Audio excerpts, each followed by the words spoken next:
प्राचीन भारत में सत्य, धर्म और प्रेम सर्वोच्च थे।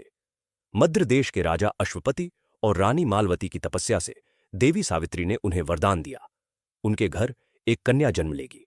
सावित्री का जन्म हुआ। वह सुंदर, बुद्धिमान और दयालु थी। बचपन से ही उसका हृदय दया और संयम से भरा था। जैसे जैसे वह बड़ी हुई, उसने निश्चय किया कि वह स्वयं अपने जीवनसाथी की खोज करेगी। राजा ने उसे आशीर्वाद दिया।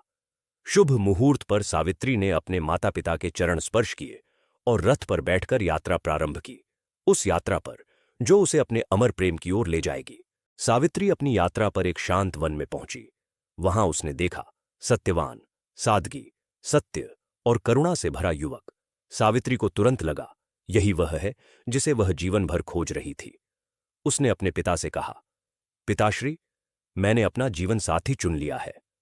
राजा चिंतित हुए क्योंकि सत्यवान का भाग्य अल्प था, पर सावित्री ने दृढ़ता से कहा, मृत्यु भी हमारे प्रेम को अलग नहीं कर सकती। अंततः वन में साधारण रीति से विवाह हुआ। सावित्री ने वैभव त्याग कर सादा जीवन अपनाया और मन में संकल्प लिया, अपने प्रेम और निष्ठा से हर परीक्षा जीतूंगी। वन में सावित्री और सत्यवान का जीवन शांत और सुखमय था। फिर एक दिन ऋषियों ने बताया, 3 दिन बाद सत्यवान की आयु समाप्त होगी। सावित्री ने भय नहीं, विश्वास चुना। उसने उपवास रखा और भगवान से प्रार्थना की, मेरे प्रेम की परीक्षा है, मुझे शक्ति दो। तीसरे दिन वह सत्यवान के साथ वन गई। दोपहर होते होते सत्यवान थककर बोला, सावित्री, मुझे विश्राम चाहिए।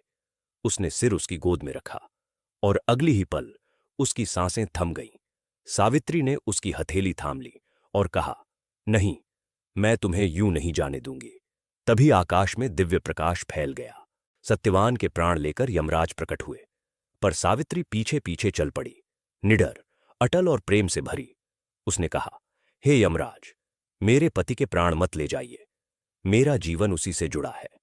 यमराज बोले, सावित्री, यह असंभव है, जीवन और मृत्यु मेरे अधीन है। सावित्री ने दृढ़ स्वर में कहा, मृत्यु भी सत्य और प्रेम के आगे झुकती है। उसकी भक्ति और निष्ठा से प्रभावित होकर यमराज ने कहा, मांगो जो चाहो। सावित्री बोली, मुझे केवल अपने पति का जीवन चाहिए। यमराज मुस्कुराए, तेरा प्रेम अमर है, और सत्यवान को जीवन दान दे दिया। सत्यवान की आंखें खुलीं और वह जीवन से भर उठा। सावित्री ने आंसुओं से उसे गले लगाया। पूरे वन में खुशी और उल्लास की लहर दौड़ गई। सभी वनवासी उनके पुनर्मिलन को देखकर प्रसन्न हुए। दोनों ने फिर सादा पर सुखमय जीवन शुरू किया। सावित्री ने साबित कर दिया कि सच्चा प्रेम, अडिग निष्ठा और साहस किसी भी कठिनाई पर विजय पा सकते हैं। जीवन में प्रेम, सत्य और धर्म का मार्ग ही स्थायी आनंद और संतोष देता है। उनकी कहानी आज भी हमें यह सिखाती है कि प्रेम और निष्ठा का बल अमर होता है।